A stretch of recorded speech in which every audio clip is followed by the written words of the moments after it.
Good morning, traders, and welcome to this week's weekly market analysis class. It is pre-recorded due to unforeseen circumstances. I cannot do the class live, but I am making the time to record this for you.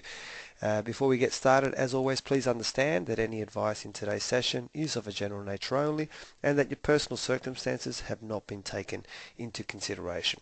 Okay, what I'll do is I'm going to include the chart of the day from the daily call today, which again I'm kind of incorporating two into one.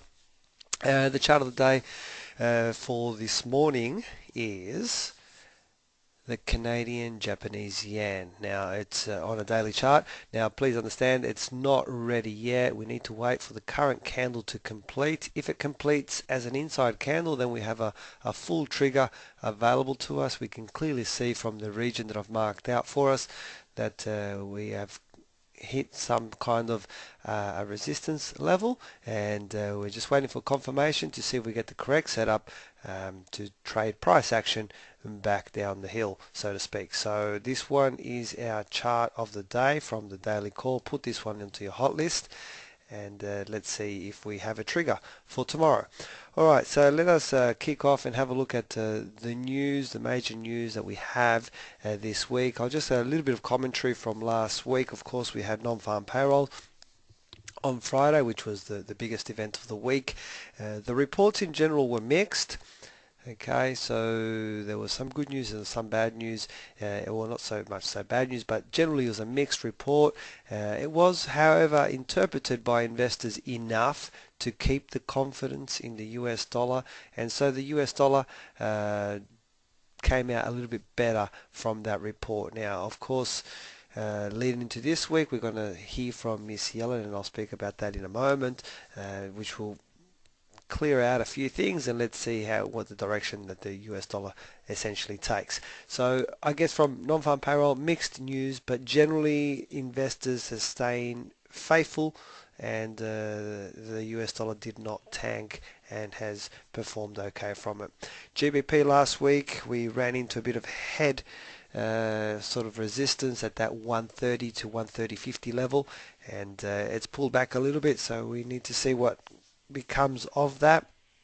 The euro in general had a stronger week. Now our charts, our technicals predicted that. Unfortunately, we weren't able to pull a trade in there as the setups didn't show themselves, and we'll have a look at that when we have a look at our charts in one moment. For this week that's coming up now, it is a relatively lighter week and essentially pretty much dominated by two currencies, which is the Canadian dollar and the US dollar. The highlight of the week is we have the Canadian dollar with a monetary policy report and a rate decision and statement that happens on Thursday midnight my time, which is local Australian Eastern Standard Time or Sydney time. So that's probably the highlight, the one of the bigger moving events. We also have Miss Yellen testifying. She actually does that on Thursday and on Friday. So what we're looking for here, this particular testimony is her 6 monthly or twice annually statement. And I think what investors are really looking for here is to see if she remains with her hawkish nature in her outcome of the economy, which will basically reinforce and the faith in investors in staying with the US dollar. The other key from the US is probably retail sales are the most market moving, which will be on Friday at 10:30 p.m. So there you have it. They're the highlights for the week. As you probably guessed, since we essentially got major news from just two currencies, our currency of the week, or the one that's going to be affected the most by data, is the US CAD. Okay, so there you have it. That's what's on the agenda. Let me bring my charts forward and we'll go through and I'll analyze the market so we can all have a look where we sit for the week. We'll start off with the Aussie US dollar. Okay, now I really like this pattern. That top line is held quite nicely. The bottom line is also held quite nicely, and look, in an ideal world I really want to trade off these levels Okay, now we are kind of in the middle, so it's an area which I'm reluctant to trade within. Now I was considering, if we were looking at this section as kind of like trend in this direction as such. We did have a little bit of a setup on an inside candle right over there, but as it turned out that the candle that preceded it broke on the downside, which cancelled out the setup and basically left us in no man's land. As it stands right now, we don't have anything. It's going to be very difficult to get a setup in this direction, and I wouldn't trade it from that point either way. So what I'm going to do with the Aussie dollar is I will wait for it to meet me either at that level or at this level.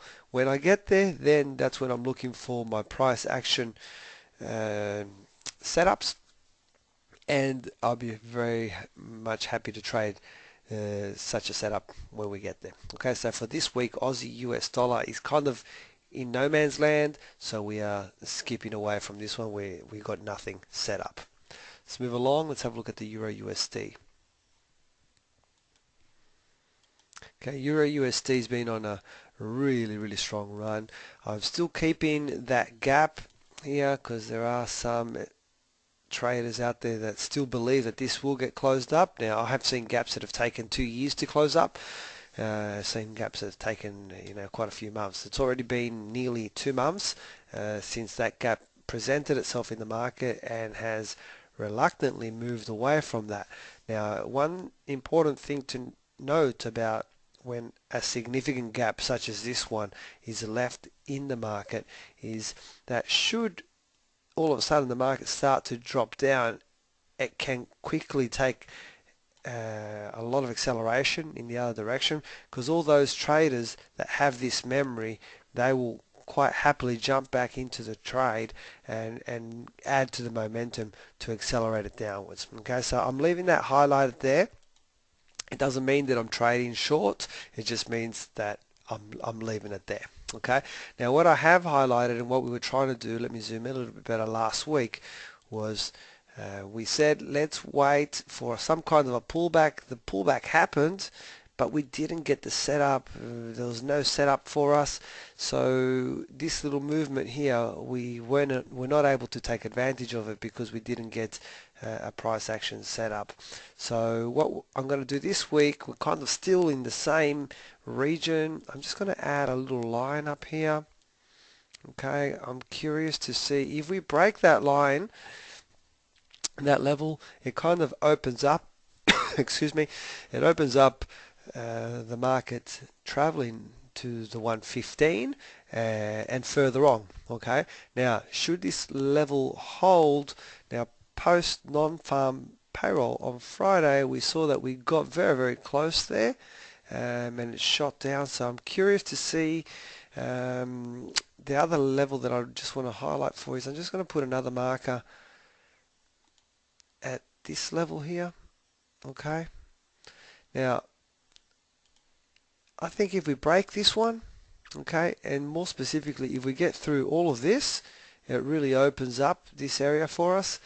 Now that's still a long way to go, but it would not surprise me if we start to dance around about in here for a little while until we go off in one or direction or the other.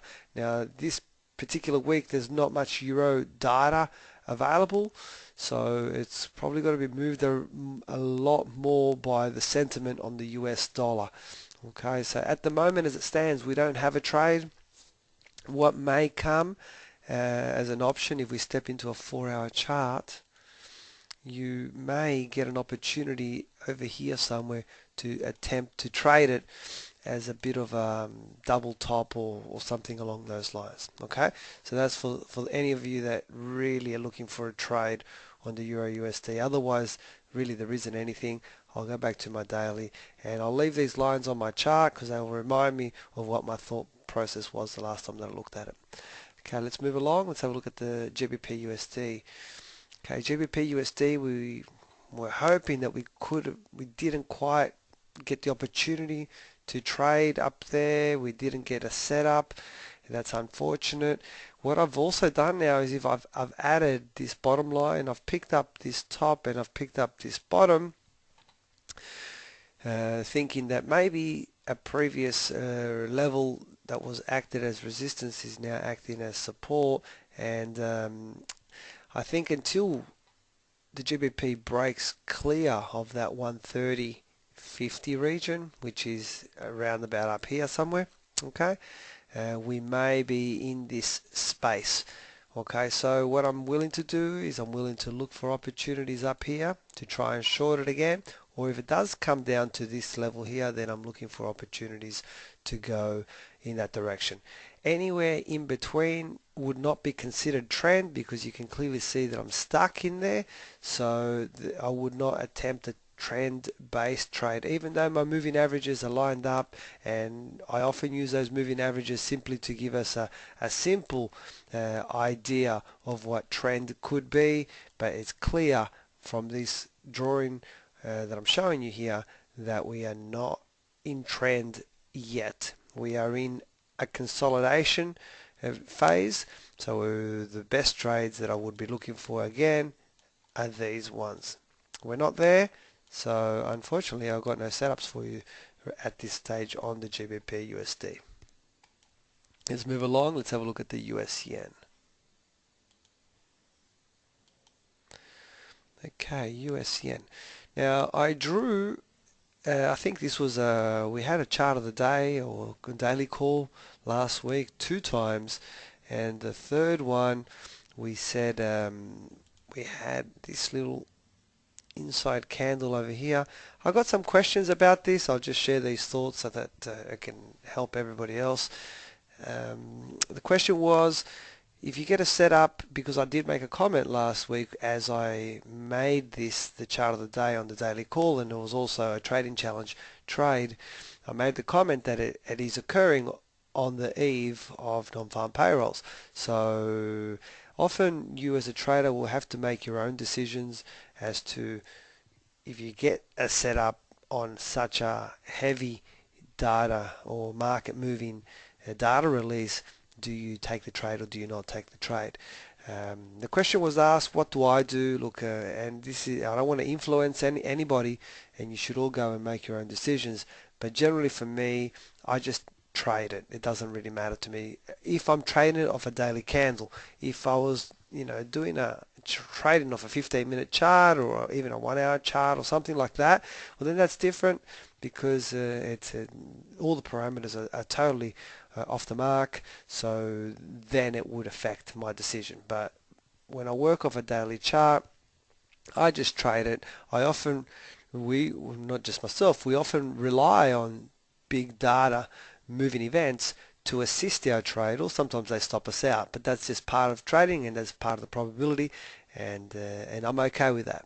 Okay, so hopefully I've answered that question, because I did get about 6 or 7 emails in relation to that. So hopefully if you were one of them, you're listening and you can formulate the best answer for yourself.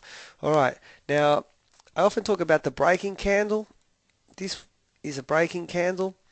Look, ideally it's not really the best. This wick is just a little bit too long.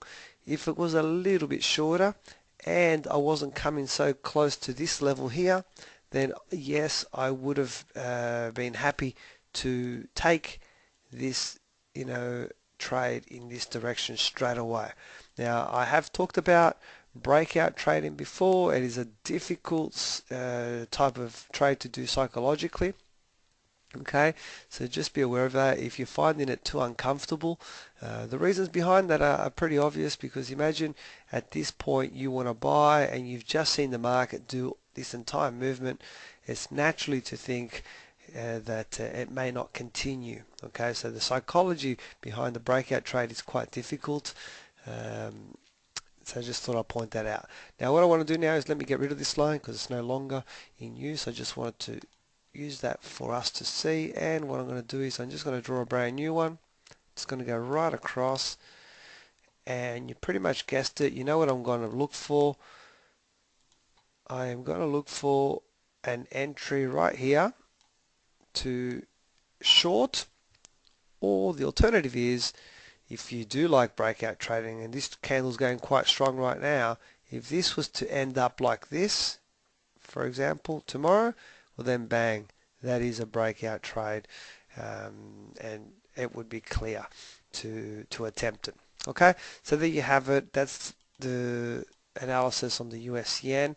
Let's just see what happens there. Okay, let's move along. Euro yen. Okay, Euro yen right now is one of these that is on it's breaking all highs.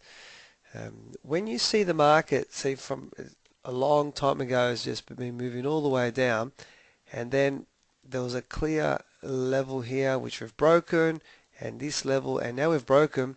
Essentially, this is kind of like, imagine if you're digging through the ground and you hit like an air pocket, like a cave. There's a lot of space in here, so and often we get a lot of sort of amateur, or no, I shouldn't say that word, but people who just get hung up on the fact that this has moved so far, it's got to come back now, and they start to try and short in these areas here, and there's not enough volume for the shorting, and basically it just keeps on going because of these big air pockets, so to speak. So at the moment, I want to kind of stay clear of this. The only trade that I'm really interested on the Euro Yen is buy trades. So the best buy trade that I can think of is we need to wait for it to pull back, give us a fractal candle. Let me draw one out because there might be someone new that's watching this that doesn't really know what I'm talking about. Let's say it comes back and I get a little candle like this and an inside candle. So let's say it comes back and then it produces this kind of candle pattern. Then at the break of that candle, it's a continuation of trend. Okay, so this one is in trend. Look at this, from this point onwards, we're just going up, up. Hopefully it comes back, gives us this pattern that we're looking for, and we can continue with the trend. Alright, so it's the only type of trade that I'm interested on the Euro Yen. Okay, Kiwi Dollar. Alright, Kiwi Dollar. Look, we've marked out this potential double top, and we have not had a setup. If I zoom in, all these candles in this region here, and we have not been able to produce the setup that I'm looking for. I'm still very bearish. I'm desperately trying to get in, but I cannot see anything, so I'm just going to sit it out. Okay, so what may happen now, we have had a little pullback. We've had a little pullback. This may attempt to run and try and break through. It may come back up and may give us the setup that we want, and then we can try it again. Okay, so sometimes we have to be patient. We don't quite have everything that we're looking for, so all we've got to do is essentially wait. Okay, so this one's pretty simple. We are potentially at a double top. It has moved back from that top, which is a good signal. I'm not going to try and buy it because there's too much resistance up there, so I need to wait for it to come back, and let's see if we can sell into it. Okay, alright, US CAD. US CAD, we've taken out, let me just draw a quick line over here. So what we thought might have been some support, it's broken through, and if I zoom out, we got to look at the next region that there may be interest. We have these areas here, so we'll just bring it across and let's see what happens in this area that I've highlighted for us. So let me zoom in. Okay, so the options that we have here, I can attempt to look for trades in this region back up in that direction. Okay, until I get down there, and of course when I say Everybody knows that I don't just trade off a level. Okay, so when I get down there, I still need confirmation in the way of price action, reversal candle patterns. Okay, so until I get down there and I get my confirmation, we will do nothing on this one. All right, if it now starts to shoot up, let's say if it starts to go up a little bit and you get a candle pattern here, you can attempt to continue it down as long as you have enough room to collect your profits, remembering that we could run into a bit of a brick wall down here. Alright, so just keep all those factors in mind and then you can make your trading decision depending on where we move on that one. Alright, so there you have it. That's the US CAD. Let me move along. Gold. Okay, last week or the week before, I think, I drew this line and this would have been classified as a good breaking candle. Okay, that's a nice big candle. The wicks are quite small on it, and you can see that it did pull back. And let me zoom in a bit better. It pulled back and then it's continued. So right now we've taken this low out. We're below that. I'm not really interested in anything here in gold. The only possible thing, this line now is no good to me, so let me get rid of it. What I'm going to do is I'm going to mark out the next level just so that I'm aware of it. Let's see if we get the possibility of something there or not. Now that would be aggressive because technically this is not a line until I have at least 2 confirmed points, and right now I've only got 1 confirmed point. If this comes down to the bottom, that point is not confirmed until it starts to move away. Alright, so you've got to remember that this would be what I call a very aggressive type trade. It's not even really a double bottom because there's something in between. Alright, all I'm doing is I'm marking it out just to guide me around my chart. So at the moment, the best type of trades on gold would be anything that pulls back, get price action, and continue to trade it in that downward direction. This is the best probability on this particular chart right now. Alright, let's move along.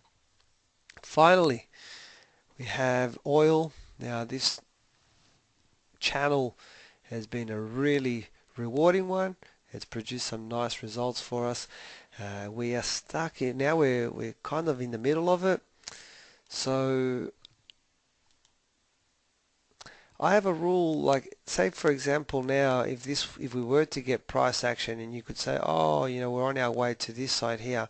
I have a rule that I don't trade inside my channel when it's against the angle. See the gradients. The gradient is down, okay?